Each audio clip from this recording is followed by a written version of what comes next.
In the dust-choked lands east of the Jordan, a shadow falls. The relentless army of the Ammonites, a tide of bronze and iron, surrounds the city of Jabesh-Gilead. For the people trapped within, hope is a fading ember. As desperation mounts, the elders of the city approach the enemy camp, not to fight but to beg. They plead for a treaty, for any terms that will spare their lives. But the man they face is Nahash, the Ammonite king, and mercy is not in his nature. A cruel smile plays on his lips as he delivers his ultimatum. He will grant them a covenant, but his price is a pound of flesh paid in vision. He demands the right eye of every man in Jabesh-Gilead. A chilling silence descends. This isn't just a condition of surrender. It is an instrument of pure, calculated cruelty. To understand this monstrous demand, we must first enter the mind of Nahash. Why this specific, horrific act? This was not a random act of barbarism. It was psychological warfare at its most refined. The text tells us his goal was explicit: to bring disgrace on all Israel. Gouging out an eye was a permanent mark of subjugation, a living trophy of his victory. Every man from Jabesh would become a walking symbol of Israel's weakness, their spirits broken, their bodies branded as slaves. But beyond the humiliation, there was a cold military logic at play. In the brutal calculus of ancient warfare, the right eye was everything. An archer uses their dominant right eye to aim down the shaft of an arrow. A spearman or swordsman relies on it for depth perception, judging the distance to a foe's vital organs. By gouging out the right eye, Nahash wasn't just mutilating them, he was permanently neutralizing them. He was ensuring that the men of Jabesh-Gilead could never again raise a weapon against him, transforming a city of potential warriors into a community of helpless victims. This act of terror was also a move on a much larger geopolitical chessboard. Nahash, whose name fittingly means serpent, was a king with ambitions far beyond a single city.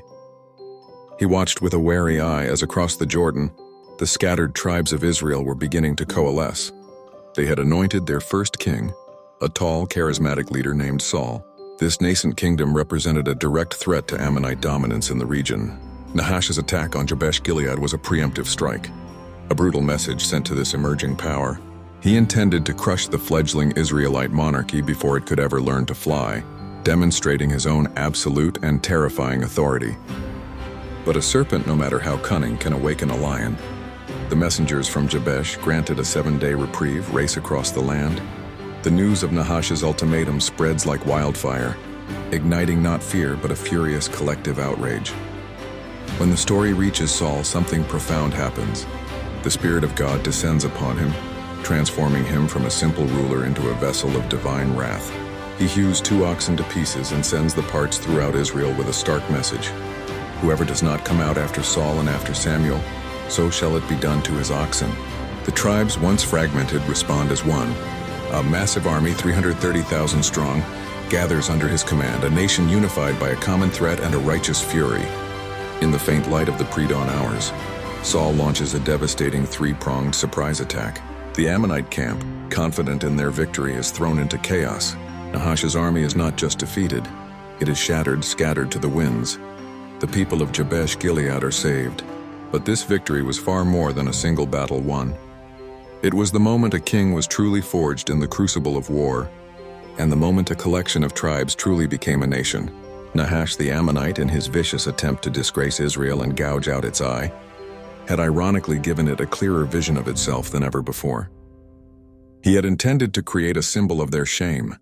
Instead, he became the catalyst for their unification and strength. If you found this story of ancient strategy and divine fury as fascinating as we did, make sure to subscribe and hit that notification bell. Your support helps us continue to bring these incredible historical and biblical accounts to life. And let us know in the comments, what other stories of unlikely heroes and brutal kings should we explore next? Thanks for watching.